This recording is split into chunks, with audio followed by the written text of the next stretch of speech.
So the fourth concept that we wanted to dive into is anti-racism. We can't be anti-anything until we've acknowledged what is true and that there is something at play that we are actively working against. And so when we talk about anti-racism, there's a few things that we know are necessary and required. We need an acknowledgement and an understanding that racism is real, it's present, and it's systemic in nature. We know that to work toward anti-racism, we first need an honest exploration as an organization of how systemic racism is showing up culturally, ideologically, and from person to person within the organization. We also need to really look at how your very policies and practices as an organization have actually caused racism to be internalized into the way your organization functions and operates. That's not easy work. No, It's not quick work. not quick at all.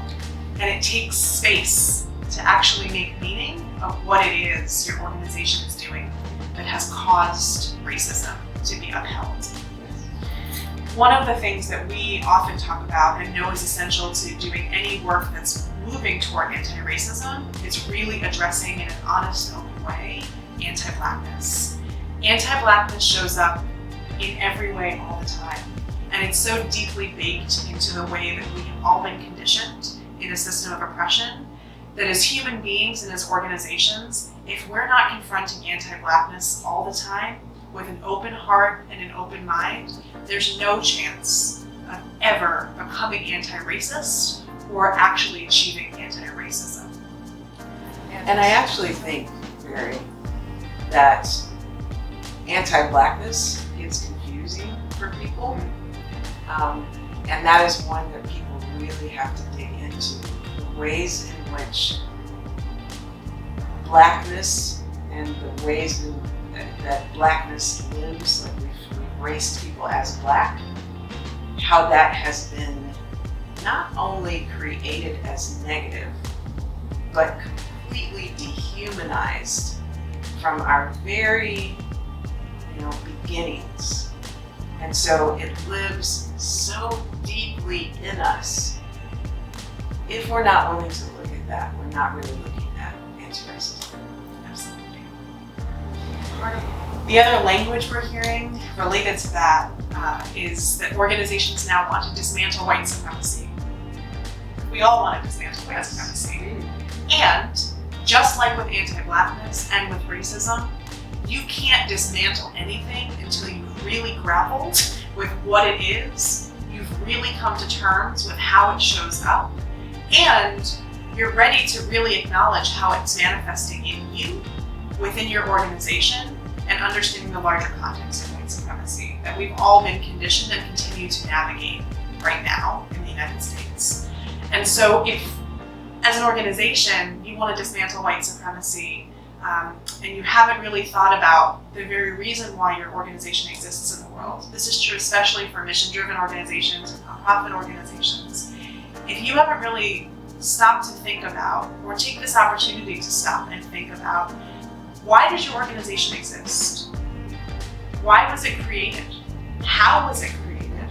What is the very reason there's a problem that your organization is working to create change and solve? That's all done within the system of white supremacy.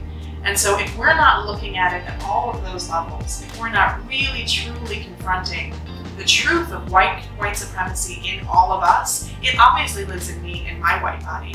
I'm clear about that. And I have work to do. We as white people have work to do around understanding white supremacy and how it shows up in us.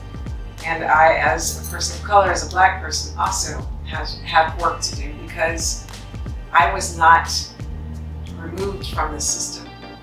Like the metaphor often says, it's the water that we swim in. And so I know that I actually took in white supremacy from my experience as well. And therefore, everyone in your organization, every identity around, every racial identity has taken in white supremacy in some way. And therefore, we all get to do that work. Yeah. And this is the level of depth that this type of language really requires if we're going to turn it into action and to turning it toward anything that is tangible and is really shifting the way of being, the way of relating, and the way of organizing within an institution or an organization. And so when we think about these terms, throwing them around as if they're interchangeable, being confused that they're somehow the same or implying the same thing, using them as coded for something that you're not saying what you actually mean, it's dangerous and it's wrong. And so as consultants, we want to come from a loving place and support you in now you know better, so we would ask that you do better, especially around the language that you use. And it actually, in addition to being wrong and harmful, it's not getting at the root of the problem. It's just kind of passing over the top.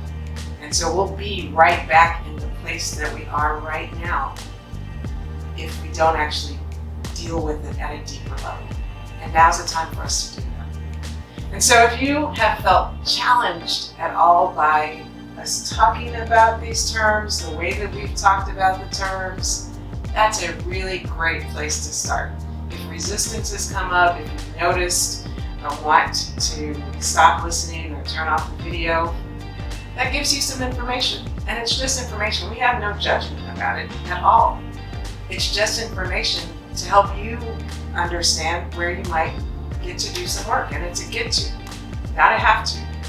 It's where you really get to do some work, potentially on behalf of yourself, but also on behalf of your organization. Where does your organization need to come into this work? We thank you for absorbing some opportunities to learn what this language could look like, and also really taking a moment to reflect on what it could mean for your organization, and as Tanya said, for you as a person, as you move through the world, in your race identity, and for all that that means for you as a person, in your professional role, and for your whole humaness. Thanks.